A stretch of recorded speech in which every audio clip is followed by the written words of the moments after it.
this morning po, as we study the Word of God, yan. Okay, ating pong pag-aaralan ay ating pinamagatang When Peace Rule the Heart. Yan. When Peace Rule the Heart. So if you have your Bibles with you, kasi ngayon po tayo ay nasa, basically we are in the middle of the storm. And maybe, probably, some of us may be in the middle of the storm of life. Di ba? Hindi lang naman literal na bagyo o unos ang ating nararanasan. Minsan meron ding unos ng buhay. And with these storms of life, in one way or the other, our faith is affected. Okay? Our responses affected, reactions, even our peace. Okay? Our joy, our dispositions in life.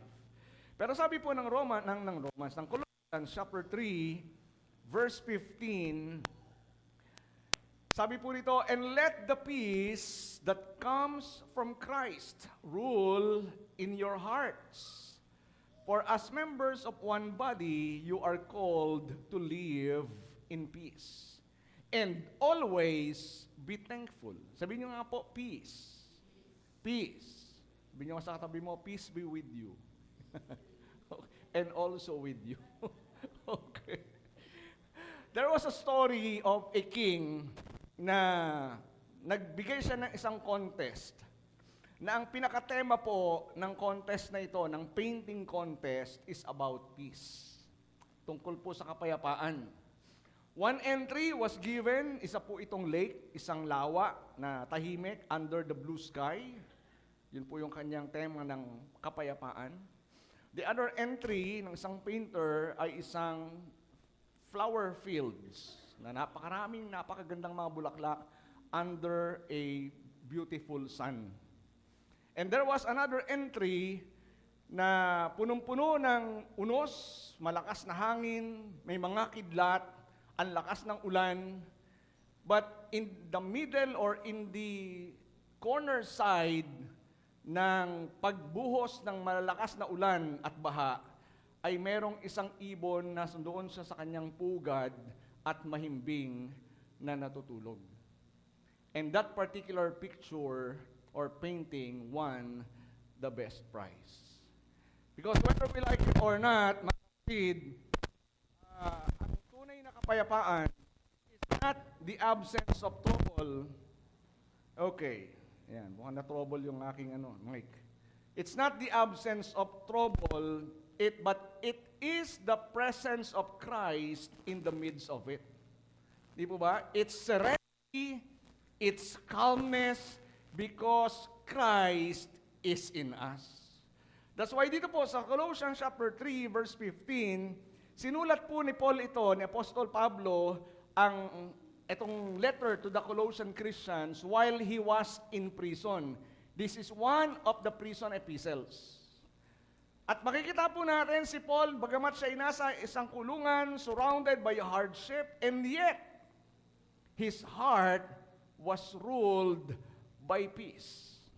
Amen?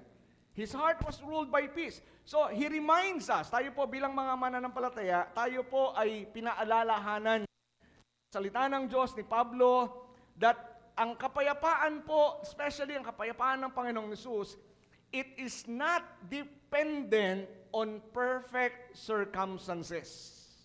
Okay? It's not dependent on perfect circumstances. Why? It rules the heart. The peace of Christ rules the heart even when life falls apart. Hindi po yan nakabase yung kapayapaan ng Panginoon sa buhay natin. Hindi po yan nakabase kung ano nangyayari sa ating paligid. So it's not really about the circumstances that you have, the troubles that you are in, the problems that you are facing. It should not dictate, di po ba, your peace or your calmness or your serenity, but rather the peace of Christ knowing that God is in control. Amen? Kaya nga po, when peace rules the heart, then we are calm. Tayo po ay kalmado. We don't panic, we're not afraid, we don't worry. Amen? So, two things that I want to share with us this morning.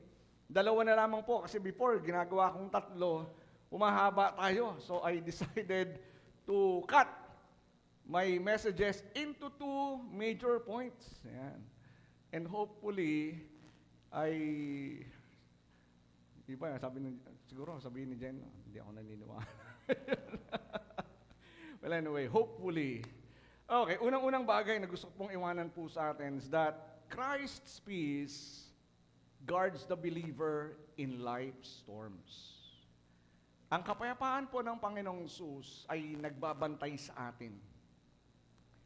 Okay? Sa ating mga puso, sa gitna ng mga unos ng buhay.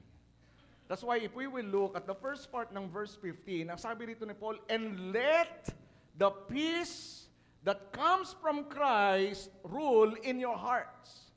It's not the peace that comes from anywhere. Peace that does not come from money. Peace that does not come from our property, our possession.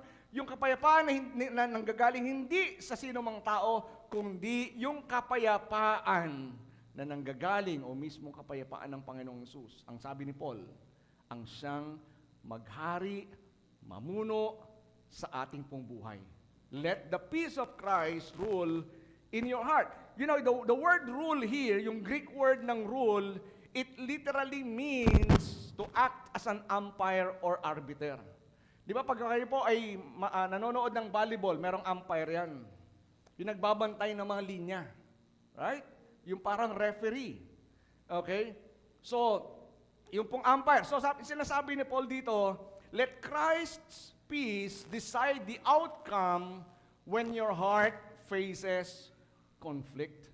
So kung tayo po, mayroon tayong kinakarap na pagsubok, problema, huwag mo hayaan yun na magdikta kung paano ka mabubuhay, kung paano mo titingnan ang sitwasyon mo. Ang hayaan mo magdikta kung paano ka magre-respond, kung paano ka kikilos, kung paano ka mabubuhay, hayaan mong magdikta at mangibabaw sa buhay mo ay ang kapayapaan ng Panginoong Hesus. You may have problems, you may have need, you may have, parang sabihin natin, may mga pangangailangan tayo o meron tayong pagsubok, but still, they should not dictate how you feel or how you will respond or how you will live, but rather, let the peace that comes from Christ, the very peace of Jesus Christ, rule in our hearts. Kaya nga po, when the peace or when the storm of life rage, pag ang mga unos ng buhay po, di ba, ang dumarating sa buhay natin, ano bang natural reaction natin? Ang natural reaction ng tao, matakot tayo. Tama po. Mag-alala. Okay? Sabunutan natin sarili natin. Ano bang gagawin ko? Okay. So we worry or sometimes we are confused. Pero ang sinasabi po rito ni Paul, ni Apostle Paul, tinuturuan niya tayo that we can choose to allow the peace of Christ to rule in our hearts, to take control over our emotions and decisions. Amen? Hayaan natin na yung kapayapaan ng Panginoon ang siyang manguna, pumuno, mangibabaw sa ating mga buhay. Not worries, not fear, not confusion. Kaya nga sinasabi natin, peace is not the absence of problem. You may still have problem. It's not the absence of trouble. You will still be in trouble. Hindi sinasabi ng Bible, kung meron kang kapayapaan ng Panginoong Hesus, titigil ang unos. Titigil ang bagyo, titigil ang problema, no. Problems are still there, troubles are still there, mararamdaman mo pa rin, pero kalmado ka. Hindi ka natatakot. Kasi alam mo, ang Diyos ang may hawak ng buhay mo. Kaya nga, the peace of Christ doesn't mean the absence of problems. It means His presence, ang presensya ng Panginoon, mas nangingibabaw over the pressures that we feel. Amen po? Amen? Kaya nga sabi ng Panginoon sa John 16 verse 33, "Here on earth you will have many trials and sorrows." And that is true. Habang tayo nandito sa mundong to, natural, normal lang na meron tayong problema. Kaya hindi ka nagugulat eh. Pag may problema, may pagsubok, sumusulpot na lamang. It's inevitable. Sometimes it is unpredictable. Sometimes it is unavoidable. Amen? Right? Di ba may mga problema unavoidable? Hindi mo maiwasan. Minsan hindi mo matatansya, hindi mo mape-predict na darating. Minsan unannounced, biglaan na lang darating. Wala ka namang announcement Di ba wala ka namang paunang warning, wala kang notif. Pwede mo bang sabihin sa problema mo yon? Hello? Wala ka man lang email problem. Di ba? Darating na lang. Walang notice. Buti pa Meralco, may disconnection notice. Ang problema, wala. At least makakapag-prepare ka pa. Di ba? Hindi ka kagad puputulan. Ang problema, hindi ganun hindi ka hihintayin Bigla na lang darating yan. Minsan, ang aga-aga, ang ganda-ganda ng gising mo sa umaga, without any expectation, bigla magkakaroon ng problema. Naranasan niyo po ba yun? But kahit na magkaroon ng problema, magkaroon ng trouble. Parang katulad nung nakaraan. Ang ganda-ganda ng gising mo, ang ganda-ganda ng gising ko. Pagdating ko sa sakyan, flat yung gulong ko. Flat yung gulong ko. But you don't panic. Amen? Kasi alam mo na may mga bagay na nangyayari that you do not know that God allows. Who knows? Baka kaya inalaw ng Panginoon. Hindi ko na lang alam. Who knows? Baka kaya naalaw ng Panginoon na ma-flatan ako because, di ba? Kailangan naming ma-delay. Amen? Otherwise, kung hindi kami ma-delay, there may be bad things that can happen. We don't know that. But of course, whenever God allows circumstances, it will always be for a purpose. It will always be for your good. Amen po? Kasi sabi ng Panginoon, here on earth you will have many trials and sorrows. Pero, kahit sa kalagitnaan ng pagsubok, problema, sabi niya, but take heart. Sabi mo sa katabi mo, take heart. Sabi ni Jesus, because I have overcome the world. He who overcame the world, tandaan nyo, is in you. And he is an overcomer, you are also an overcomer. Christ in you. He is greater. He who is in us is greater than he who is in the world. Amen po? Kaya naman pagsubok yan. So take heart, sabi ng Panginoon. So when we are torn between following fear or faith, di ba parang, ano ba susundin ko? Matatakot ba ako? Mananampalataya at magtitiwala ba ako sa Panginoon? No. Let the deciding factor should be the peace of Christ. Huwag kang matakot. Kalmado lang, kapatid. Amen? Kahit may problema, kahit may pangangailangan, kahit kung ano man ang pagsubok ng pinagdaraanan mo, kalma. Don't panic. Don't be afraid. Allow the peace of Christ to rule in your heart. You know, sa mundong kinagagalawan natin, the world also offers peace, but it's a pseudo-peace. Kung merong fake news, meron ding fake peace that doesn't last long. Di ba? Marami mga parang tinatawag na counterfeit peace. Distractions, sometimes pleasures. Some people may think, kaya bakit ka umiinom? Kasi para magkaroon ako ng kapayahan, para malimutan ko ang problema ko. Bakit ka nagda-drugs? Para malimutan ko problema ko. Amen? Bakit ka nagbibisyo? Para malimutan ko problema ko. Bakit ganito? Ganun ang ginagawa mo? Para mabawasan yung stress. Those are temporary peace. They are not real peace. So Paul reminds us, kasi only Jesus, only the peace of Jesus Christ that can really quiet our soul. Amen? Hello? Nandiyan po ba kayo? Nang kapayapaan lang ng Panginoon nang siyang papayapa sa atin. We need to have that peace. Even people maybe around you are crying, maybe they are confused, but you have that peace. Many years ago, during the earthquake, naalala ko lang yun, during the earthquake no 1990, yung earthquake ba yun? 1990 earthquake. I was in the middle of my review. Nagre-review ako noon for CPA board exam. Dun sa recto. Nandun ako sa pinakadulo, laking kwarto, tapos nakaupo ako doon sa corner. Ang pintuan nandun, isang pintuan lang. Lakas ng lindol, bagsakan yung mga electric fan, Yung reviewer namin, yung teacher namin, maitim na tao siya, namuti sa takot. Yung mga katabi ko, nag-iiyakan. But I was very calm. Kalmadong-kalmado ako because I know that God controls everything. Amen? Even though people may be in confused. Kaya ang sinasabi rito ni Paul, mga kapatid, he reminds us na ang kapayapaan, it is not earned. Hindi ito pwedeng ma-earned. Okay? It is received through surrender. Through surrender. Ibig sabihin, pag nagtiwala ka, the reason kung bakit hindi ka payapa, kahit mananampalataya ka, minsan, di ba, natatakot ka, nag-aalala ka. Bakit? Because you failed to trust. So it is not earned. It is received.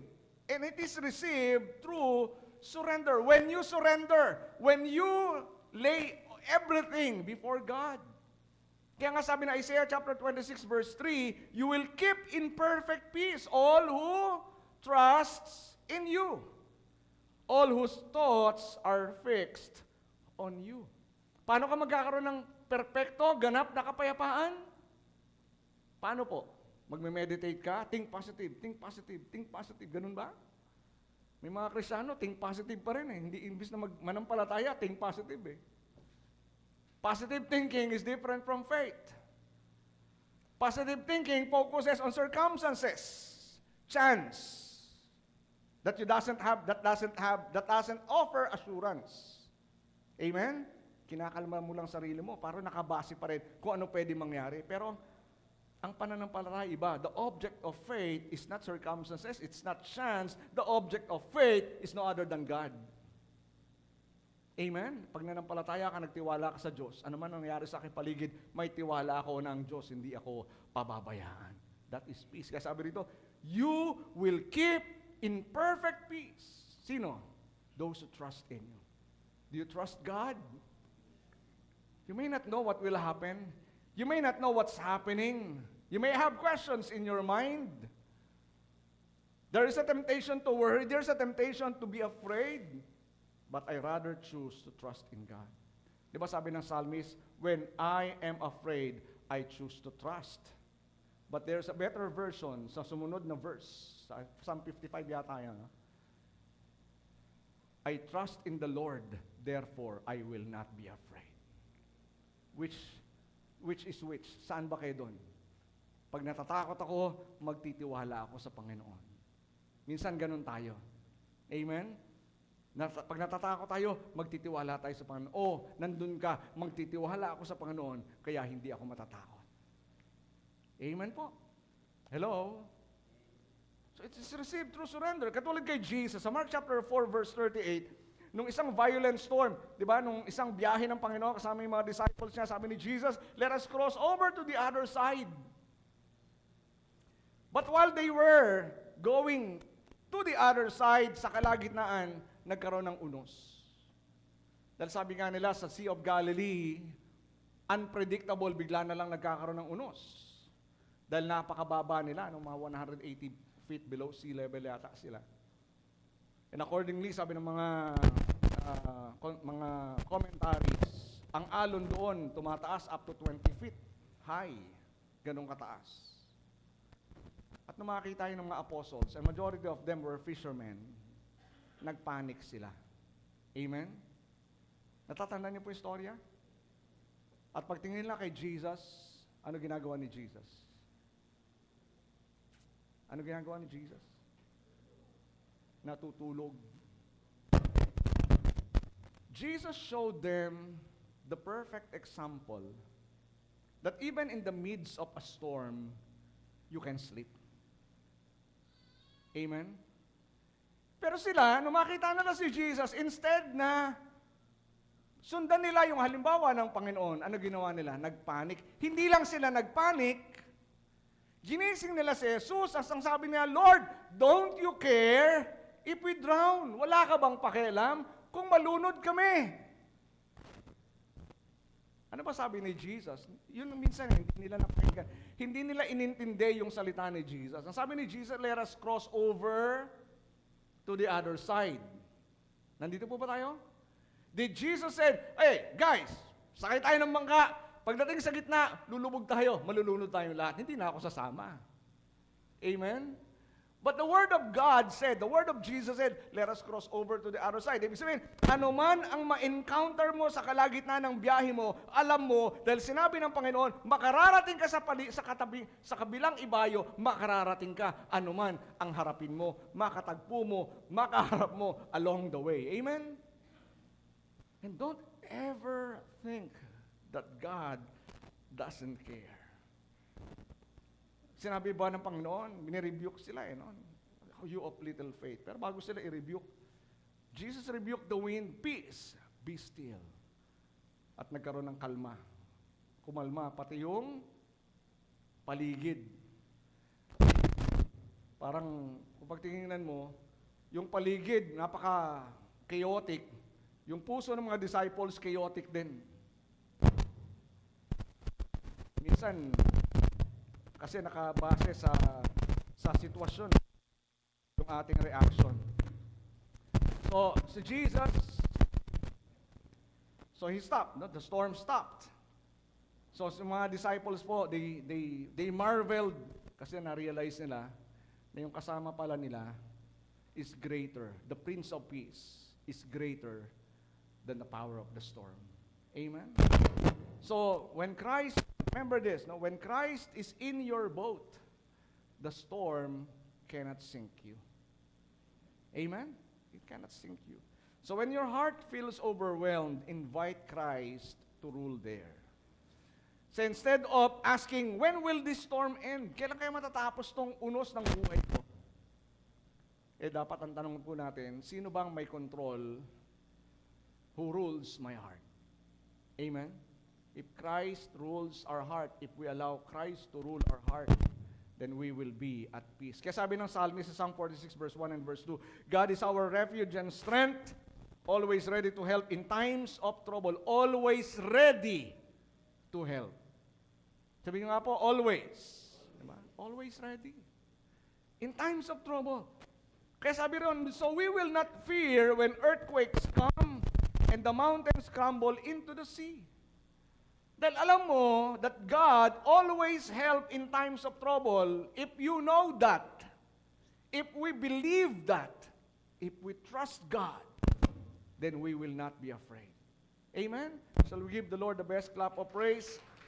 So let His peace take the wheel when life feels out of control. Secondly, Christ's peace sustains gratitude amidst problems or in the midst of problems. Sabi ni Paul, doon sa second part ng verse 15, for as members of one body, peace.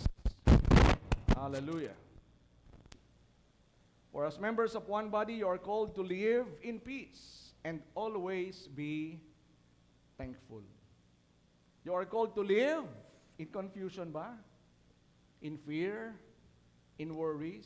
You are called to live. Saan ka tinawag ng Panginoon? Mabuhay ng may kapayapaan. Kapayapaan. Kaya nga dito, pag tinignan po natin, notice how Paul connects. Notice how Paul connects peace with thankfulness. Gratitude is the anchor that keeps peace steady in rough waters. Kaya pansinin po natin, no? Na konektado po ang kapayapaan sa pagpapasalamat. Di ba, pagpayapa ka? Kasi pagka nag-aalala ka, at the same time, are you thankful? If you're worrying, kung takot ka, kung natatakot ako, thank you, Lord. Ganun ba? Hindi, di ba? Nag-aalala ka, tapos puno ba ng pagpapasalamat puso mo? Hindi. Disconnected. Kaya sabi niya, you are called to live in peace and always be thankful. Di ba sabi nga rin niya sa 1 Thessalonians chapter 5, di ba? In everything, give thanks, for this is the will of God concerning you. Sabi ng verse 17. 17 or 18. Diba? In everything, give thanks. Ibig sabihin, ano man ang kalagayan mo, ano man ang sitwasyon mo, ano dapat mong gawin? Magpasalamat ka. Nasa kalagitnaan ka man ng problema, may pagsubok ka man, ano man ang nangyayari sa buhay mo, magpasalamat ka dahil alam mo, ang Diyos may ginagawa at may gagawin siya sa buhay mo. Huwag ka magpasalamat kung alam mo na walang gagawin ng Panginoon, but you know that God is good. And God is your loving Father. Hindi ka niya hahayaan, hindi ka niya pababayaan, hindi ka niya iiwanan. Amen? That's why Christ's peace, it sustains gratitude. Nasusuportahan nito yung ating pagpupuri at pagpapasalamat. Yung may hindi makapagpuri kasi sabi nga may problema ako. Di ba? If you allow your problems, your emotions, down ka, yung mood mo, etc., tapos hindi ka makapagpuri sa Panginoon. You allow it to affect even your worship time. Then what will happen to you? Minamagnify mo lang yung problema mo. Amen po? But when you begin to praise the Lord, despite of your circumstances, despite of the problems that you have, you decided, pupurihin ko pa rin ang Panginoon. Kahit sa kalagitnaan ng problema, pupurihin ko pa rin ang Panginoon. Then, as you do it, di ba? Hinayaan mo ng puso mo, hindi mapuno ng takot, hindi mapuno ng problema o ng pag-aalala, pati isipan mo, kundi pinupuno mo ang puso at buhay mo ng pagpupuri, pasasalamat at pagsamba. Then your focus shifts from your problems, from your circumstances, it shifts to God. And you begin to see na meron palang magagawa ang Panginoon. You begin to see that God is in control, that it is just an opportunity for you to experience the presence and provisions of God. Amen? Shall we give Him the best clap of praise? Kaya nga, sabi ng Philippians chapter 4, verse 6 to verse 7, do not be anxious about anything. Meaning to say, do not worry about anything. Huwag ka mag-alala kahit anong bagay. But in every situation, by prayer and petition with thanksgiving. So kahit anong bagay, huwag mo hayaan matakot ka, mag-alala ka, kundi manalangin ka. Prayer is an avenue where we connect with God. Amen? We have a need, we pray, we connect to God's resources. We connect with God through prayer. And as we pray, and as we make petitions, we also do it with thanksgiving. Kasi alam natin, especially kung ang hinihingi natin ay kalooban ng Diyos, we know that God hears us. And hearing us is tantamount for God answering our prayers. Hindi ka lang nadinig ng Diyos, tutugunin niya ang panalangin mo. Sabi ron, with thanksgiving, present your requests to God. And once you do that, what will be the result? And the peace of God that transcends or that passes all understanding will guard your hearts and your minds in Christ Jesus. Diba? Instead na mag-alala ka, imbis na matakot ka, manalangin ka. And as you pray, pagkatiwala mo lahat sa Panginoon, at pinagkatiwala mo na sa Panginoon, bakit ka pa mag-aalala? Pinagkatiwala mo na sa Diyos. It's crazy. Listen. It's crazy that after you pray, you worry. You're afraid. Ibig sabihin, yung pananalangin mo, useless. When you pray at pinagkatiwala mo to sa Panginoon, don't worry. Amen? Huwag ka na mag-alala. Kasi, nung ipinagkatiwala mo sa Panginoon, nagtitiwala ka na siya ay kikilos on your behalf. Kung mag-aalala ka, para sinasabi mo sa Panginoon, Lord, nagtiwala, ay, hindi mo gagawin. Di ba? Para you're doubting, di ba? Andun yung, hindi ka nananampalataya, hindi ka nagtitiwala sa Kanya. And it dishonors God. Amen po? So when you pray, you trust it to the Lord, you entrust it to God, then be at peace. you know that He will work on your behalf. Naalala ko lang, yung kay Ruth tsaka kay Naomi, nung sinunod ni Ruth yung advice ni Naomi, because sa book of Ruth, di ba, parang si Naomi, she worked like the Holy Spirit. And Ruth is like the church. At nung ginawa ni Ruth, yung kanyang dapat gawin, Naomi said, then take rest, my daughter. For the man will not rest until he accomplish what he needs to do. Amen po? Take rest. Huwag ka na mag-alala. That's what the Holy Spirit will tell you, my child. Anak, huwag ka na mag-alala. I will take good care of you. I will take care of it. Amen po? Sabi naman, with thanksgiving. And, di ba? And the peace of God which transcends all understanding. So when you choose to thank God, even when life hurts, you declare, Lord, I trust you more than what I see. Minsan kasi tayo nabubuhay, nakabase tayo sa nakikita natin. Going back dun sa story kanina, di ba?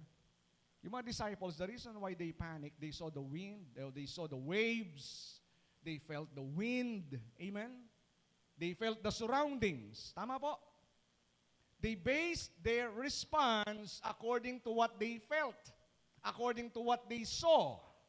Tama po? Pero si Jesus, bakit niya nagawang natutulog siya ng mahimbing in the midst of the storm? Kasi hindi siya nakabase sa nararamdaman niya. Nakabase siya sa kanyang pananalig at pagtitiwala sa Diyos niyang Ama. Na hindi siya pababayaan. That He will not die by drowning. Amen? Parang tayo po kung tayo po ang buhay natin, parang ganito lang yan, di ba? If this is your life, and whatever fills your life, if your life is being shaken, di ba? Tapon yan, di ba? Whatever fills your life will, di ba? Mag-spill out yan. Amen po? If this is your life, and your life is filled with peace, kung ang pumupuno at nangingibabaw sa buhay mo ay kapayapaan, ang lalabas dyan, kahit pag sinishake ka, will be peace. Pero kung ang buhay mo ay puno ng takot, pag-aalala, you are being shaken, ang lalabas yan, takot, di ba? Pag-aalala, nagpapanik ka. Amen po? That's why we need to allow the peace of Christ to rule. Kaya nga sabi ko kanina, di ba? Peace is not the absence of problem. Also, peace comes not from the absence of pain, but from the presence of our trust in God. Going back to Isaiah chapter 26, verse 3. So Christ's peace guards the heart. Parang sundalo, di ba? Standing watch, protecting us from anxiety, from fear, from worries, etc. So if your heart feels restless, kung ang puso po natin, parang punong-puno tayo ng takot, if you're restless, tandaan po natin, hayaan natin na ang pumuno ng buhay natin, ng isipan natin, na yung kapayapaan ng Panginoon. Listen, peace is not a product of control. Peace is a product of trust. Minsan, kaya ka nawawalan ng kapayapaan kasi you're out of control. Hindi mo makontrol yung circumstances mo. Amen? Hello? Di ba, lalong-lalo na, kaya ka nag-aalala kasi hindi mo alam kung ano mangyayari. Tama po. Kasi kung alam mo ano mangyayari, in a way, uy, okay na to, alam kong mangyayari. Diba? Parang kung nanood kayo ng isang pelikula, lalo na kung suspense yan, thriller, first time mo manood, magugulat ka, matatakot ka. Amen? Pero kung 3 beses mo na siyang napanood, matatakot ka pa ba? Predicted mo na oh, may lalabas dyan. Di ba? Tama po. Kaya pag nanonood ka ng palabas, tapos yung katabi mo, ikukwento na di ba? Sisirain yung no? Maingay, ano kayo? Pero sa atin po, again, peace is not a product of control. Kahit na you don't understand what's happening in your life. It's a product of trust. So let Christ's peace or presence, not your circumstances, set the tone of your heart. Ano sabi ng Panginoon sa John 14 verse 27? Peace I live with you.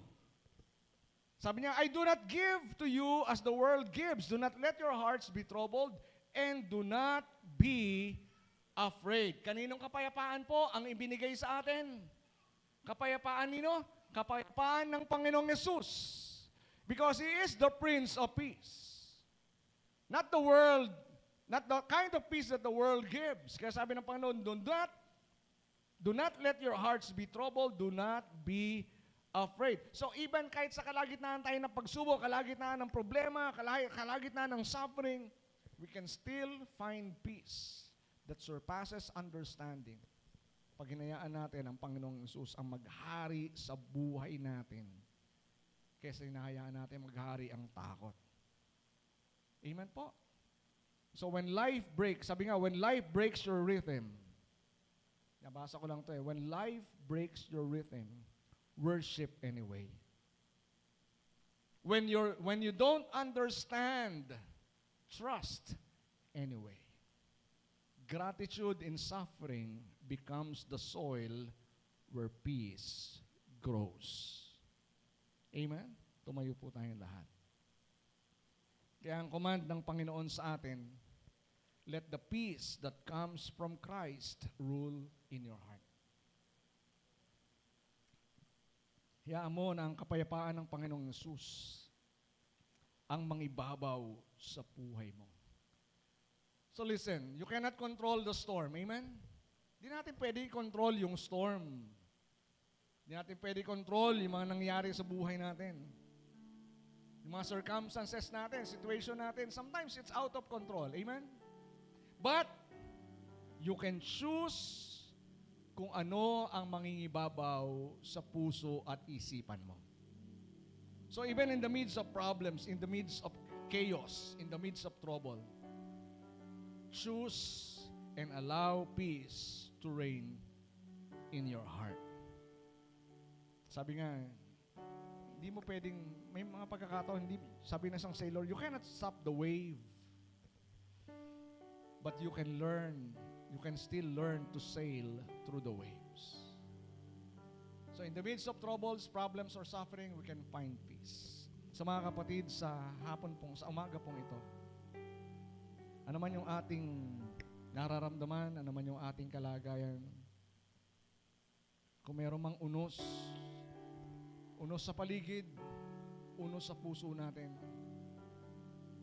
hayaan nating pakalmahin yan ng ating pagtitiwala sa Panginoon. Amen? And as you trust God, His peace will reign in your heart. His peace will reign in your mind. Because we know that God will do and will work for our good. Hallelujah. As we close our eyes before the Lord right now, as we worship Him, salamat, Panginoon, na kahit nasa kalagitnaan ng pagsubok,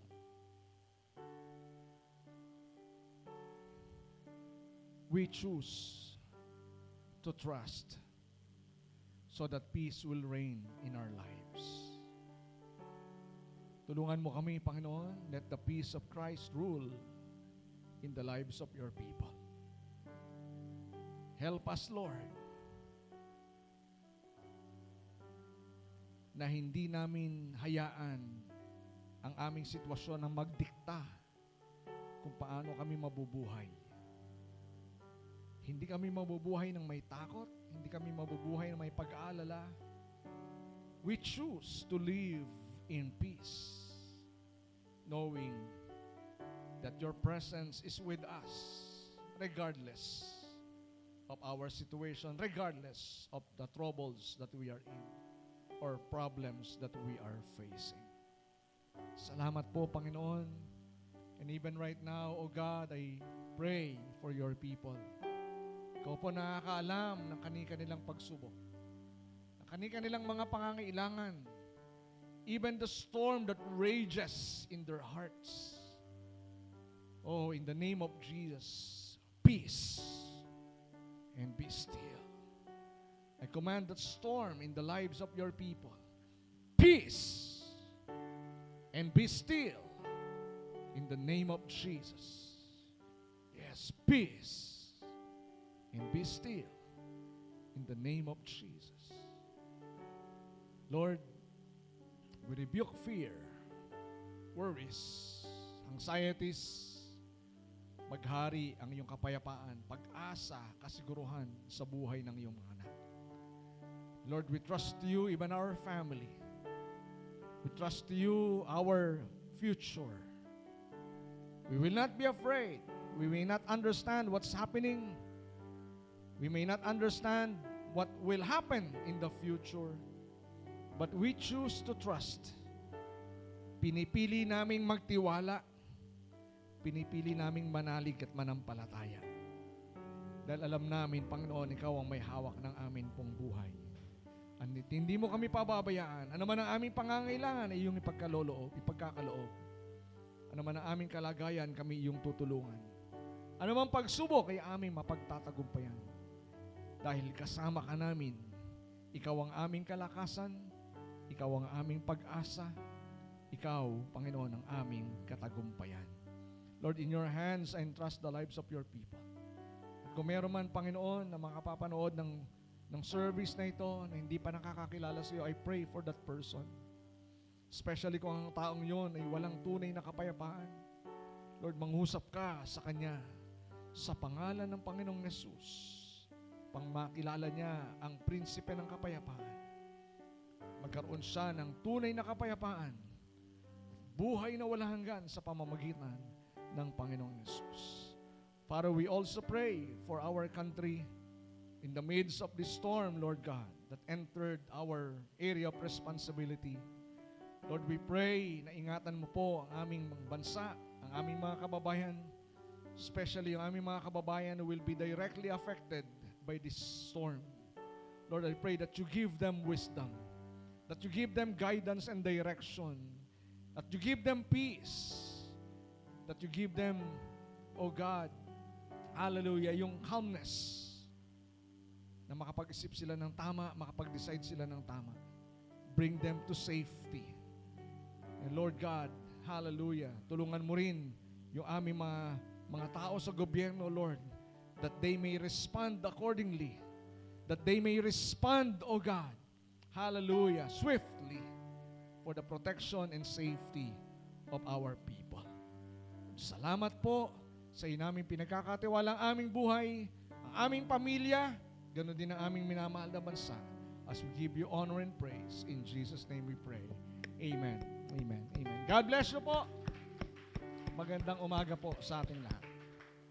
You can sit down po.